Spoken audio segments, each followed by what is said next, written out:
शैतान की छाया। प्रस्तावना। दिल्ली के बाहरी इलाके में एक पुराना चर्च है, सेंट मैरीज। ईसाई समुदाय के लिए ये एक पवित्र स्थान है, मगर स्थानीय लोगों के बीच इसके बारे में डरावनी अफवाहें फैली हुई हैं। कहते हैं वहां कभी एक लड़की पर शैतानी आत्मा का कब्जा हुआ था और उसके बाद से चर्च की दीवारें आज भी उस चीख की गवाही देती हैं। यही अफवाह आगे चलकर एक नई सच्चाई बनने वाली थी। अध्याय एक, नई शुरुआत। रिया 19 साल की एक साधारण कॉलेज गर्ल अपने परिवार के साथ नई कॉलोनी में शिफ्ट होती है। ये घर उन्हें बहुत सस्ता मिला था, लेकिन पड़ोसियों ने अजीब सी बातें कहीं, ये घर ठीक नहीं है। पहले जो लोग यहां रहते थे उनकी बेटी अचानक बीमार होकर मर गई थी। रिया की मां इस पर ध्यान नहीं देती। पिताजी सरकारी नौकरी में है और परिवार उम्मीद करता है कि यहां नई शुरुआत होगी। पहले कुछ दिन सब सामान्य रहता है।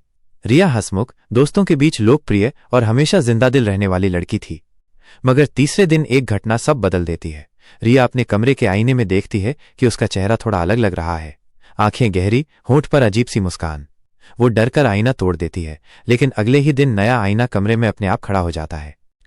अध्याय 2, लक्षण। धीरे धीरे रिया बदलने लगती है। रात को नींद में उठकर लैटिन जैसी भाषा बोलने लगती है। उसका शरीर ठंडा और बर्फ सा सख्त हो जाता।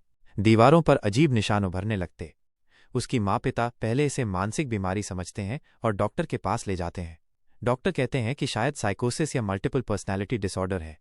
लेकिन जब रिया बिना सीखे संस्कृत और लैटिन में बोलने लगती है और कमरे में मौजूद चीजें अपने आप हिलने लगती हैं, तब सबको एहसास होता है कि ये कुछ और है। अध्याय 3, शैतान का कब्जा। एक रात रिया को बुखार चढ़ता है। उसका शरीर बिस्तर पर कांपता है। अचानक उसकी आंखें पूरी काली हो जाती हैं।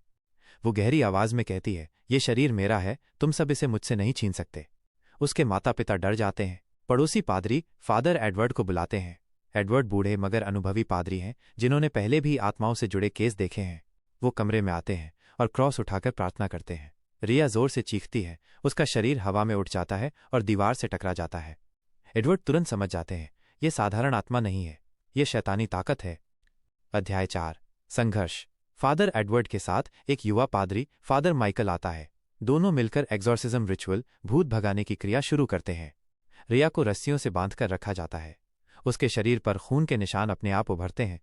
रिया की आवाज बदलती रहती है, कभी पुरुष जैसी भारी, कभी बच्ची जैसी। वो पादरियों का मजाक उड़ाती है, उनके परिवार के राज बताती है और बार बार कहती है, वो मेरे अंदर हमेशा के लिए रहेगा। पूरे कमरे का तापमान अचानक गिर जाता है। खिड़कियां अपने आप बंद हो जाती हैं। मोमबत्तियां बुझ जाती हैं और अंधेरा छा जाता है। फादर माइकल डरने लगता है, लेकिन एडवर्ड कहते हैं, ये डर ही इसकी ताकत है, हमें प्रार्थना जारी रखनी होगी।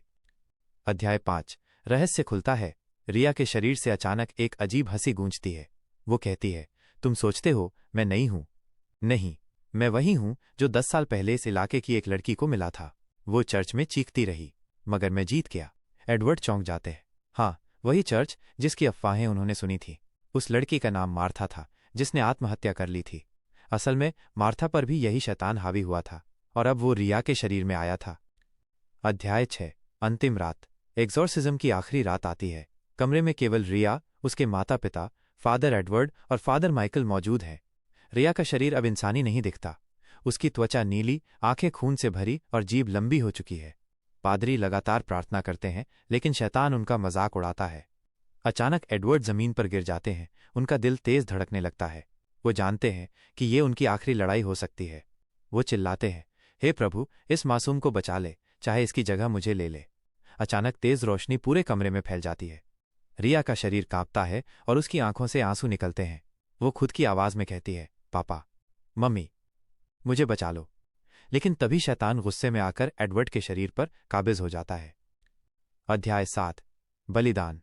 एडवर्ड अपनी आखिरी ताकत जुटाते हैं। वो खुद खिड़की की ओर भागते हैं और ऊंचाई से कूद जाते हैं। नीचे गिरते ही उनका शरीर टूट जाता है और शैतान उनके साथ नष्ट हो जाता है।